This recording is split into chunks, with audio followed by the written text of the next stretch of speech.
So you've been doing your podcast for a while, and now it's come to your attention that you want to kind of tweak it a little bit. I'm actually in that situation myself with one of my shows called the Podcast Rodeo Show, and we get nervous about trying new things with our podcast. So, as it's the last episode of the month, it's time for the question of the month, and the question is, hey, have you ever had a show make some major changes to it, and what were your thoughts on that? So we're talking rebranding on this episode of the School of Podcasting. Hit it, ladies. The School of Podcasting with Dave Jackson. Podcasting since 2005. I am your award-winning Hall of Fame podcast coach, Dave Jackson. Thanking you so much for tuning in. If you are new to the show, welcome aboard. I help you plan, launch, grow, and if you want to, monetize your podcast. My website is schoolofpodcasting.com. Use the coupon code LISTENER when you sign up for either a yearly or monthly subscription. And so it is the question of the month episode, and we're talking rebranding. And so here was the official question that I asked. It is, have you ever listened to a show and then they change things up a bit? So this could have been the schedule, the length, the host, anything. And you either love the changes, if so, what did they do? Or you hated it and you stopped listening. In that case, again, what did they do? Because sometimes we're afraid to change our show. And this may give us some insights in how to make changes without losing our audience. So let's get to what you had to say. Hi, Dave. This is Scott Johnson. There was a podcast I listened to for years. He had a different guest on every week, and these shows would sometimes go for 2 or 3 hours, sometimes maybe even longer. And to get the last part of the show, you had to be one of the patrons. So I signed up for that, and I always looked forward to it. Then the host decided to make a change. His career was going a different direction, and the podcast was just not his number one priority anymore, which I understand. So he decided to just hand off the hosting duties to his friend. Well, you know how Glenn the Geek always says they come for the content, but they stay for the host.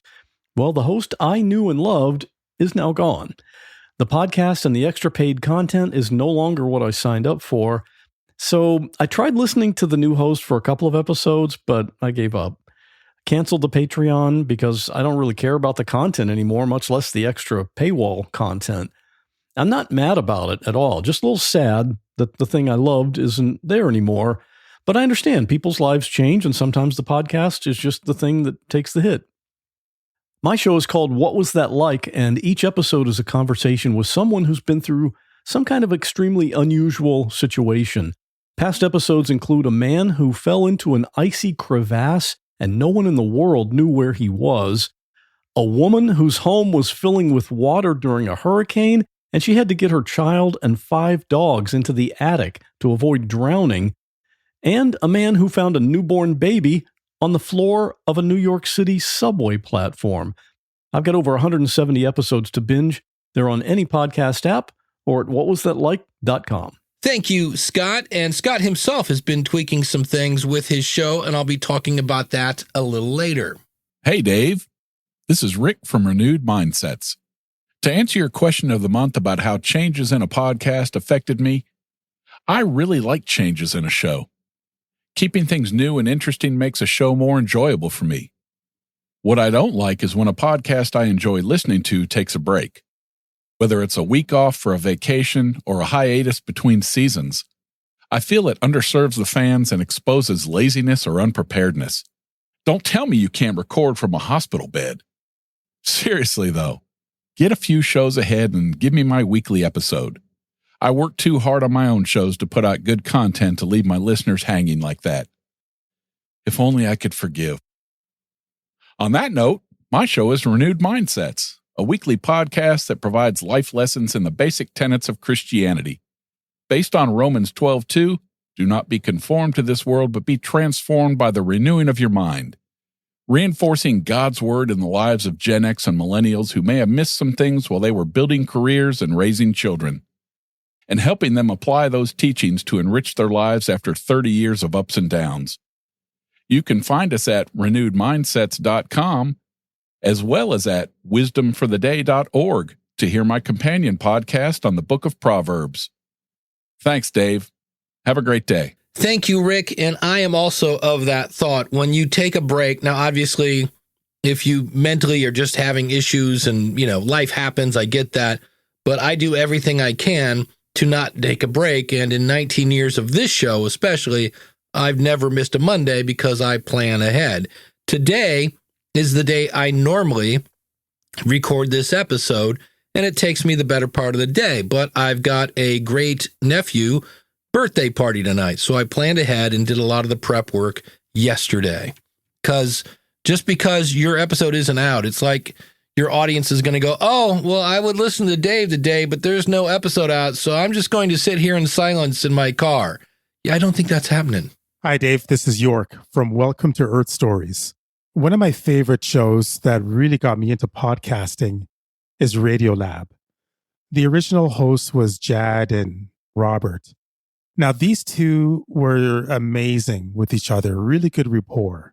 For the uninformed, Radiolab is a science show unlike any other because they have incredible music, sound effects, and just really interesting dialogue. But that's not why I listened to the show.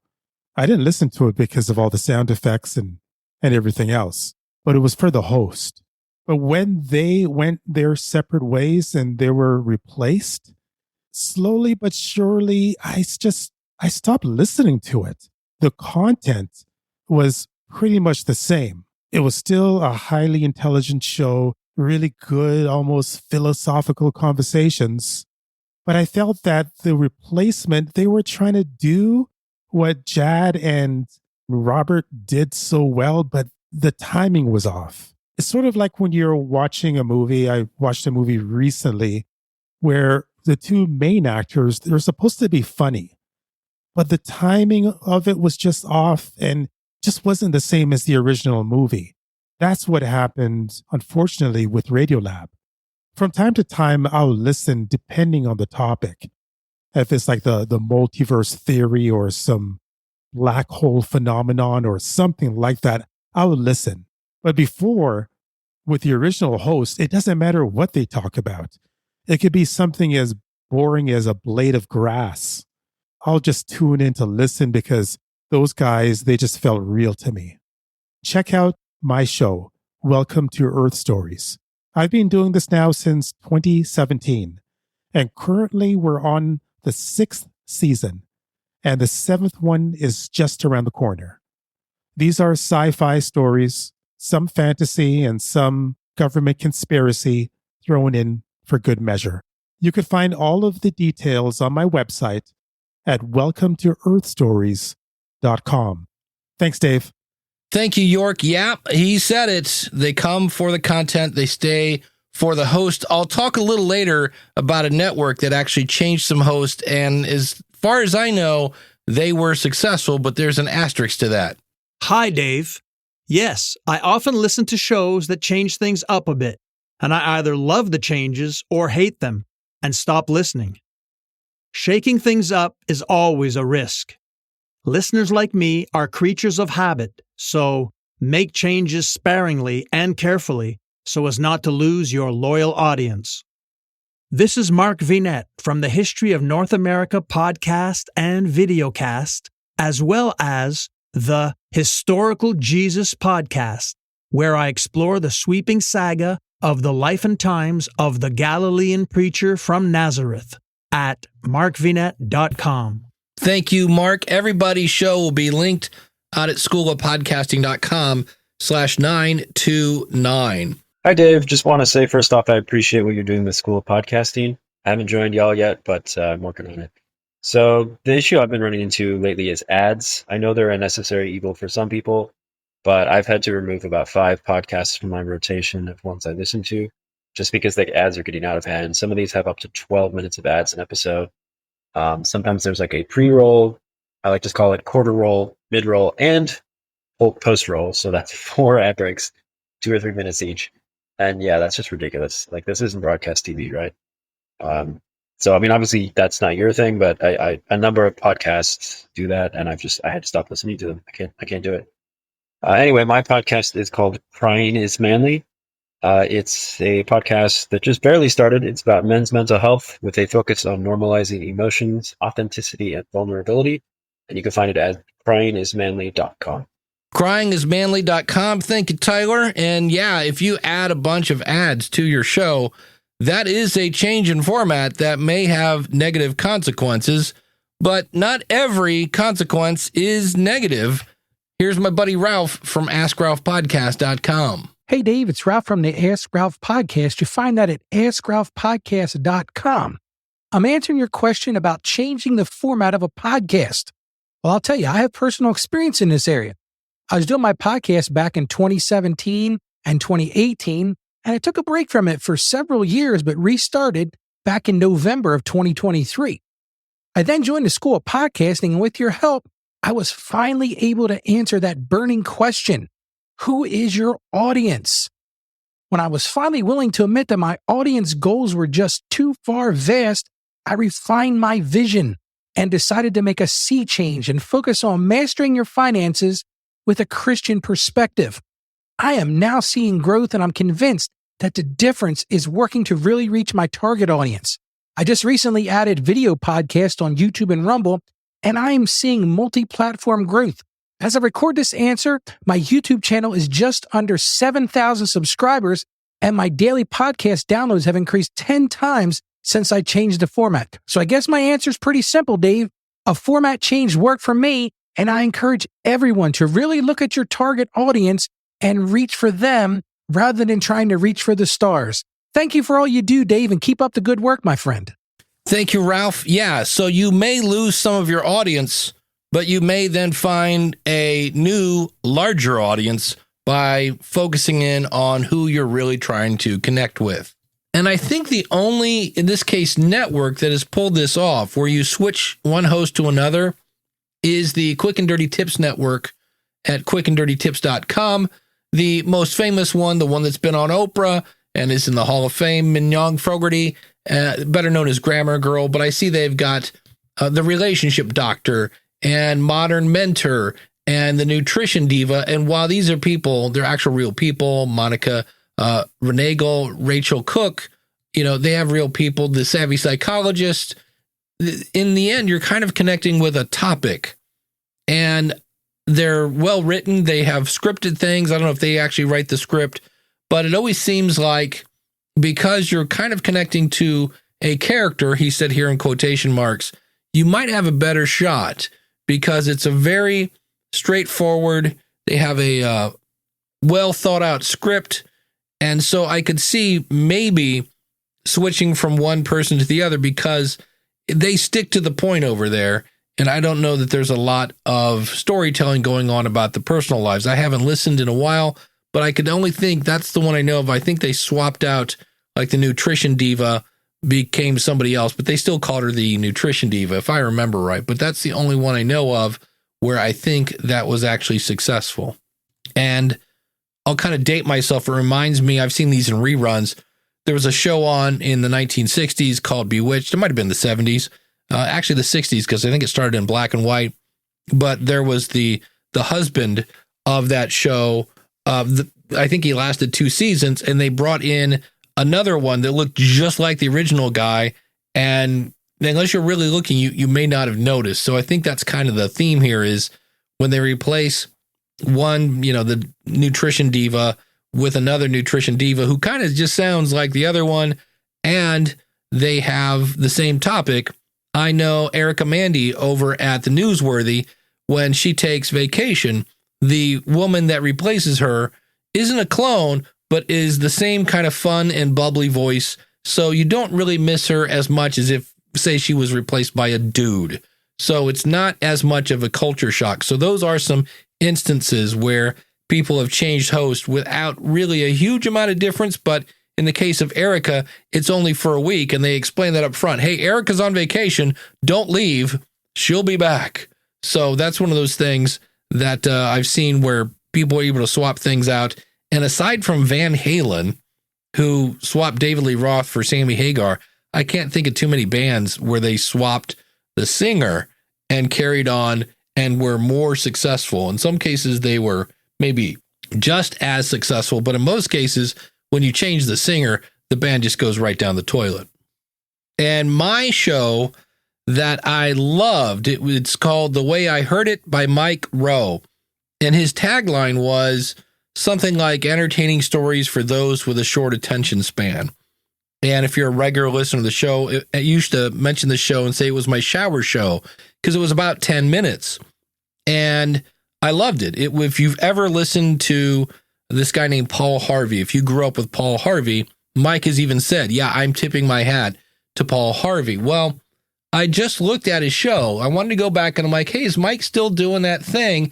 And what I call this is Roganitis. This is where you're watching Joe Rogan have these really long, in-depth conversations, and there's nothing wrong with those. I just don't need to shower for an hour and a half. I'm not that dirty. And so consequently, me, the person with a short attention span, at least when it came to Mike's show, I quit listening. He changed the format. Now, here's the thing you have to remember. You will lose some of your audience if you make major changes to your show. And as Mark was saying, in some cases, maybe even slight changes to your show. And you have to be okay with that. But there is what I call the AC/DC syndrome. And this is a no-win situation. And I know we hate to hear about it. Like, there's no way to win. Like, well, somebody's winning, but let's talk about this. Let me explain this. If you've never listened to the band AC/DC, I'm here to tell you that if they came out with an album right now, I'm a pretty good guitar player, but this doesn't have really that much to do with me, is the fact that AC/DC has not changed their style in the decades that they've been creating music. If you put on their fourth album and compare it to their seventh album, they're not going to sound any different at all. There's almost a formula to their music. Now, with that, let's say 50% of their audience is going to go, oh man, I've been missing this.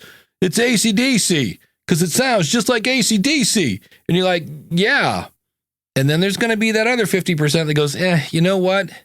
I mean, I like AC/DC, but this just kind of sounds like everything else they've ever done. And I'm kind of bored. You're looking for something new. And consequently, there's no win there. Some part of your audience is going to want something different. And so I say that because the way to win here is do what makes you happy. You have to do that. Why? Because if you end up disliking doing your show and you want to change it up a little bit, if you don't like doing your show, everybody loses. It's just the way it is. If you're like, time to make the donuts, if you remember that commercial, and instead you're going, I don't really want to. Yeah, that's going to come across on the microphone. And consequently, you're going to burn out, and then your audience loses everything. So that 50% of your audience that liked the way it was is going to be like, they changed and they leave. But the other half of the audience that does like it, that things changed a bit, is going to be happy. And you are going to be happier because you're not doing the same thing. But you have to go in knowing that, hey, if I make these changes, somebody's not going to like them. And there's just no way around that. And so I mentioned Scott has been doing some things to What Was That Like? Now, he still has the same old stories, crazy stories about people getting, eaten by bears and all sorts of stuff. It is a great show. But one of the things that Scott did is he started a Facebook group. And it doesn't have to be Facebook. I'm not a huge fan of Facebook, but it's free, and he's got a really engaged audience. And they've been having these conversations over there. And so what's great about having a Facebook group or an email list or insert anything where you can directly connect with your audience that's not a podcast. So you can email people all the time if you want to. You can throw things into the chat box in Facebook or, you know what I mean, the discussions and all that. And this allows you to make changes to your show kind of pre-approved. And it lets you see, hey, if I do this, there's going to be, X amount of people that go, oh man, that sounds cool. And then there's going to be X amount of people that go, it's not for me. And that way you can move knowing, okay, I'm going to make this move. I want to make this move. I find this exciting. And I understand I'm going to lose X amount of my audience by doing that. Again, think of it like the airplane thing, right? We all seen the flight attendants, put your mask on before putting the mask on your children, because if you die, well, they're toast too. So you kind of need to take care of yourself. And why this is hard is because for me, at the heart of every good podcaster is the need to serve their audience. And so we kind of always put ourselves last. We'll maybe stay up a little later, whatever we're doing to serve the audience. We go the extra mile to get that golden nugget of information. And so when it comes time to but we kind of need to be a little selfish here and take care of ourselves, because if we don't take care of ourselves, the whole thing blows up. So keep this in mind. Now, what I'm doing, part of the reason you rebrand, like why would I even want to rebrand besides the fact that I'm bored? I've said over and over and over that the number one thing you need to figure out, there are a couple, but the number one is, why am I doing this? Now, why is that number one? Because if you don't get your why in whatever time frame you're looking for, but if you don't get your why, whether that's I want to be seen as an expert, I want to grow my network, I want to earn some income if that's what you want to do, I want to have fun with my friends talking about Batman in the basement, whatever your why is, if you don't get that, you will eventually burn out. And so you need your why. And then I've often said you need to know who you're talking to, specifically who you're talking to. And when you put those two on top of each other, you get your what. What can I talk about that's going to entertain the who while moving them towards my why? And so if you want to rebrand, it helps to know your why. So I'm going to talk about the podcast I do called the Podcast Rodeo Show. The goal of the Podcast Rodeo Show was to do one of two things. Either A, move people to sign up at the Podcast Review Show, which is where myself and 30-year radio veteran Eric K. Johnson go over your content. We go over your website. We go over your goals and say, this is the part that's really good. Here's something that maybe needs a little polish.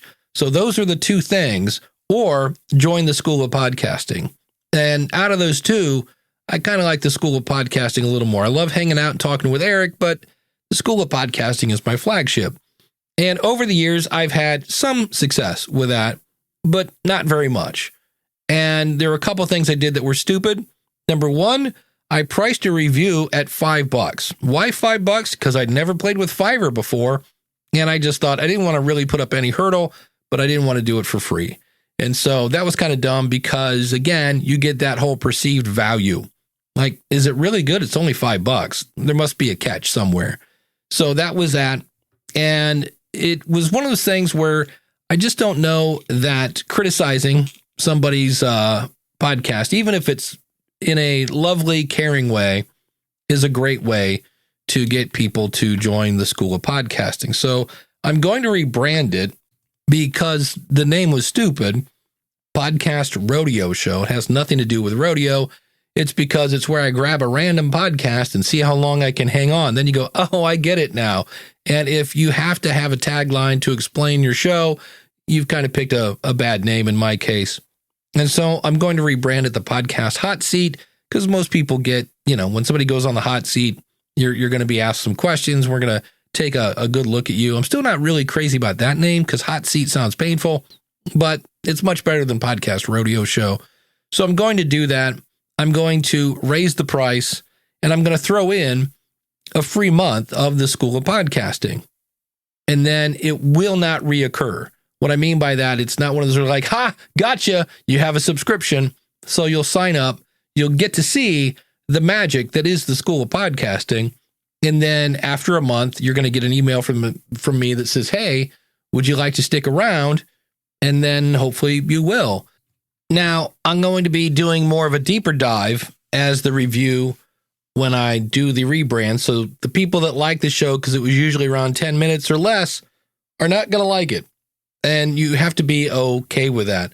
The people that thought it was cool because it was cheap are not going to like it.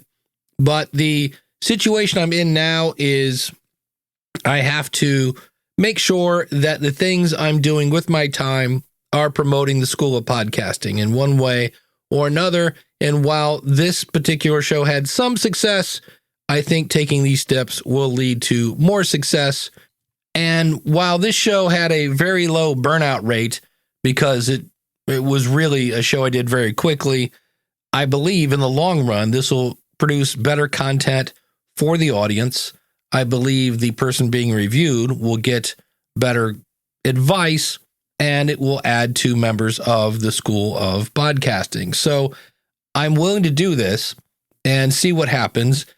I'm going to make sure to stay consistent with my schedule, and I figure I will do this for 3 to 6 months, evaluate how things are working, and at that point, either pivot again or again, if life's too short, if I'm not having fun, if I'm not getting what I need, it's time to shut it down and start a new podcast. So I'm going to experiment. We're going to see what happens. And it may just be that I was almost going to just kill it because I think it is a hard combination of being a coach and helping people find those things that they're not seeing about their show. So pointing those out in a constructive way, in a helpful way, really relies on a certain type of individual who is open to hearing the good things, who isn't open to that, but also being able to go, never thought of that. That might be something I can improve. And I'm not 100% sure everybody's into that, especially if it's just a hobby and I'm just doing it for fun. You may not really care if you're blowing your SEO or you're making it hard or whatever it is. There are things that we just miss. And if you're just doing it fun, you may not care. And so I'm going to be rolling the dice to see what happens. Yeah, yeah, yeah. Speaking of being reviewed, we had Steve and Jeff from the Steve and Jeff Show on the podcast review show. And I often mention how there may be things in your show that you're just not seeing. Well, we kind of ran into that situation with Steve and Jeff. Here's what they had to say. Just my comment. It's fascinating to me that I think we knew a lot of this stuff, but we live in an echo chamber where, only the people who are like us are listening to us. And for example, we received a comment from somebody that said, "You guys take too long to be funny." And it's kind of what you said. And again, you can take that advice and do with it what you will. Speaking of advice for Steve and Jeff, I had a few things to talk to them about their website. Their About page didn't have any text. It was just a video. And speaking of your podcast website, I have a new show. Here's the trailer. Welcome to your podcast website, the ultimate guide for podcasters looking to level up their online presence. Whether you're a seasoned podcaster or just starting out, this show is your go-to resource for mastering the art of building and optimizing your podcast website. From website basics to advanced SEO strategies, we cover it all. No tech jargon, no confusion, just practical tips and actionable advice you can implement right away. Find it at yourpodcastwebsite.com. Couple things happening around the podcasting space. If you missed last week's episode where I talked with Alban Brook from Buzzsprout, they launched out a new feature where your audience can send you a text message. It's something that's automatically added. It's in your show notes, and it'll just say, click here to send us a text. And it pops up this little message. It says, do not delete, some sort of identifier. And I've tried it twice, and I was like, that's pretty cool. I'm actually trying to do that manually right now using a tool I got on AppSumo. And I think it's an interesting idea because we're all using our phone, most of us, to listen to podcasts, and why not make it easier? Now, in the podcasting 2.0 space, we've had that for some time. It's called a Boostagram, and the beauty of it is you send money with it. So I like the idea. I get it. Great minds think alike, but I can see where we all know how to text. Not everybody knows how to boost. Yeah, yeah, yeah. Another thing I wanted to point out, the lovely folks over at Captivate.fm, they have now added chapters in their online player. Now, on one hand, I think this is way cool. It's if you're using chapters, and these are the Podcasting 2.0 chapters, and I believe they are actually in your MP3 file, which means they're Podcasting 1.0 chapters. But the cool thing about it is you can actually have links and an image. So like right now, here's a picture of a really happy horse. And if you are using a new podcast app at newpodcastapps.com, if you click on that, you'll see where it takes you over to the Podcast Rodeo show. Now let's go back to your regularly scheduled artwork. But this will actually, if I was using Captivate on my website, you would see that update. Now, it's cool. I like it. I love chapters. I wish more hosts had chapters. And the what's cool about this is if you're watching on your website, the actual player updates. Now, here's the sad news, but it's still cool, is for me, it's usually somewhere maybe tops 5%, more probably closer to 3% of your audience is actually going to listen on their website. Asterisks, unless you have an audience filled with boomers, because they're not always super technically savvy and they're happy to listen on a website. But I saw that and was like, hey, that's kind of cool. Yeah. And I was really trying to avoid this, but this happened and I was like, ugh, yeah. So I will, and you're like, Dave, what are you talking about? Dave's going to talk about YouTube, but this is a short one because I always say, I think if you have the time and the budget and the actual want to go on YouTube, you should. It's the number 2 search engine, and it's a great place to be found. I am doing a lot of research into Mr. Beast. That's an interesting dive. But when I was doing the podcast review show, me and Eric talking to Steve and Jeff, he brought up how, well, this is what I always say. People feel like they have to be on video. Case in point, Exhibit A. One of the reasons we are very interested in this show is we will have to do video at some point. Notice the verbiage, we have to. And, help on how we can integrate that would be really helpful. Let me ask you a question. Why do you have to do video? Well, it appears as though, if we want to do YouTube or we wanted to, most podcasts have a video component, it seems as though. And if you wondered what the question of the month is, well, now you're going to know. Whether we're on TikTok or wherever, it feels as though we're missing an opportunity to cross-promote our podcast or to promote it. And so you hear me all the time say, I'm finding people that are stressing out because, well, we have to be on YouTube. And I'm just here to say, again, I'm not anti-YouTube. What I want to do is reduce your stress and let you know that you don't have to be on YouTube. Is it a great way for people to discover your content? Absolutely. And if you have the time and the budget and the actual want, I want to be on video, then by all means do it. But if you are a person that's like, you don't have to be on YouTube. And that's why I say that, because there are people that are kind of like, I don't know, we have to. Otherwise, they're going to come take our podcasting license away. The podcasting police are going to come knock on the door. Hello, Mr. Jackson? We understand that you're a podcaster and you're not doing YouTube videos. We're here to revoke your license and take you off to podcast jail.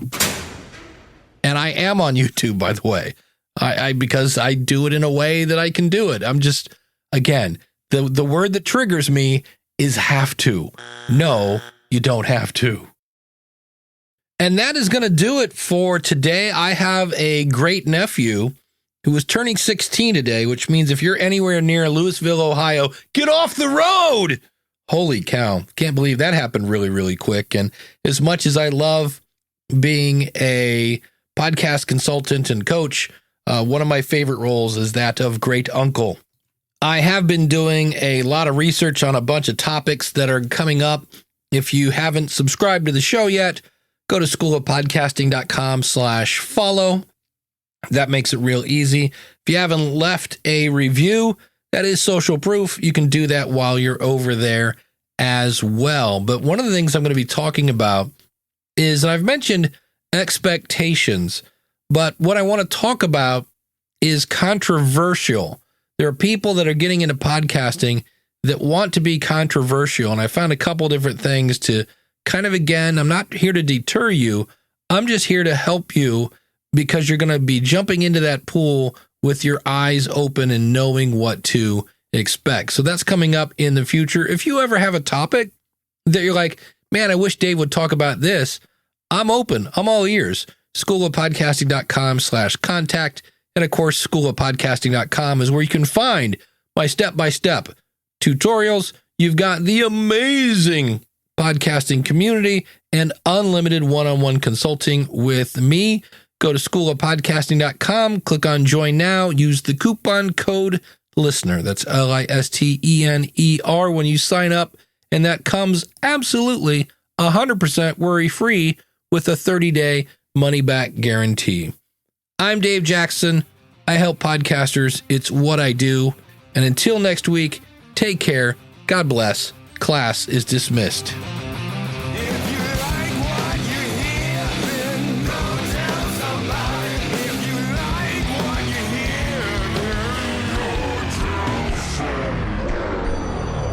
If you're new to the show, If you're new to the show, what's up with that?